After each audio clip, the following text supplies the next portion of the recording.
Tudo começou na antagônica Europa, suprema, hegemônica e desigual.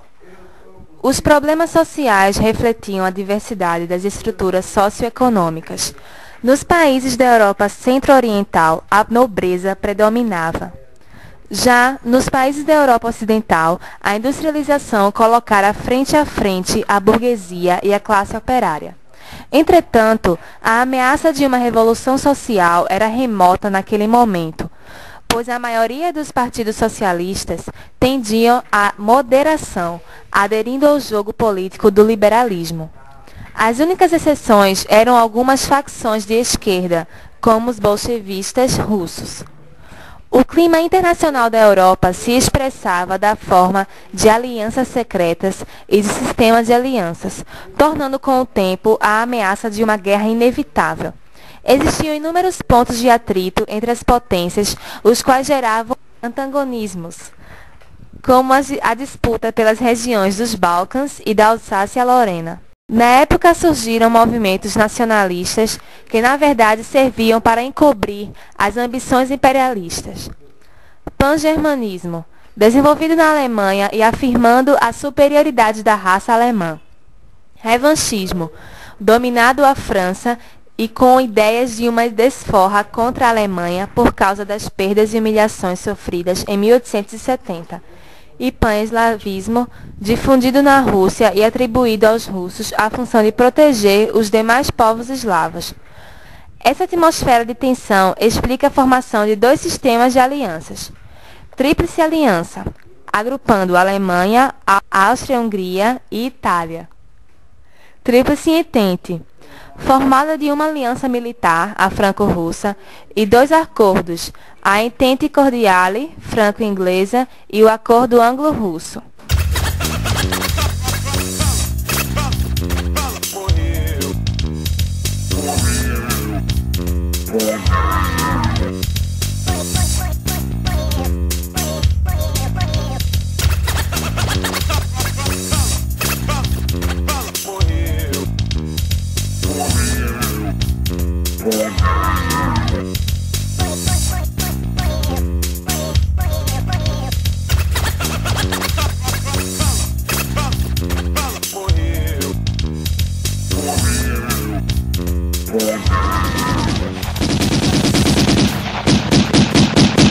A partir daí, os acontecimentos se precipitaram.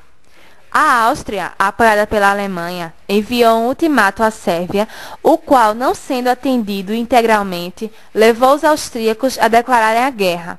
A Rússia mobilizou as tropas em defesa da Sérvia, recebendo um ultimato alemão para se desmobilizar. A 1º de agosto, a Alemanha declarou guerra à Rússia e 2 dias após a França.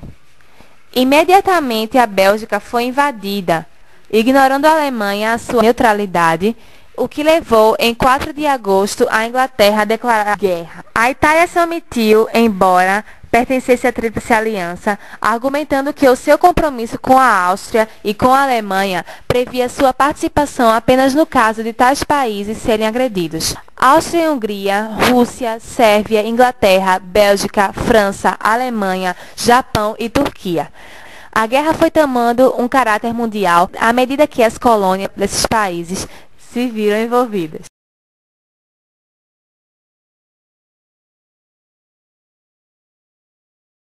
Em 1915, a Itália entra na guerra, permitindo a abertura de nova frente. A partir de 1916, o principal cenário da guerra foi a Frente Ocidental, onde se defrontavam franceses e alemães. Na Europa Oriental, a Entente realizou uma ofensiva que estimulou a entrada, ao lado dos aliados, da Romênia, logo ocupada pelas potências centrais. Caracterizou-se pelo agravamento da campanha submarina alemã, mesmo contra os navios neutros, pela entrada dos Estados Unidos do conflito e retirada da Rússia da guerra, com a trégua assinada em dezembro, após os bolchevistas terem tomado o poder.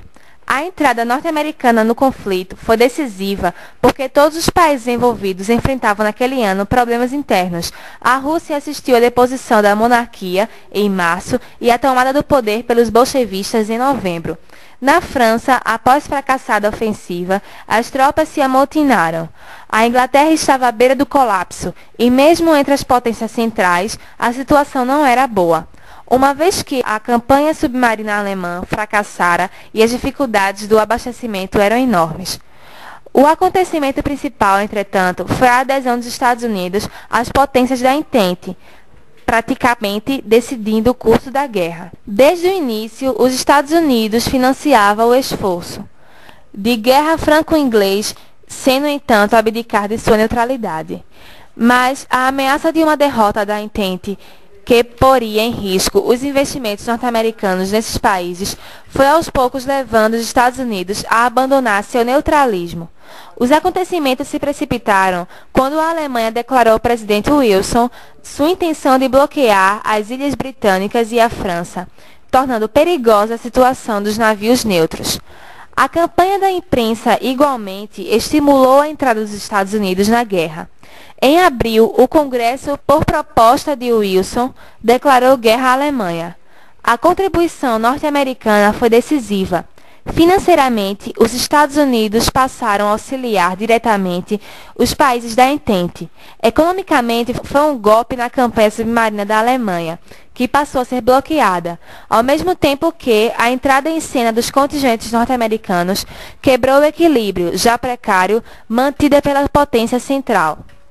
Diplomaticamente, a maioria dos países da América Latina declarou guerra às potências centrais.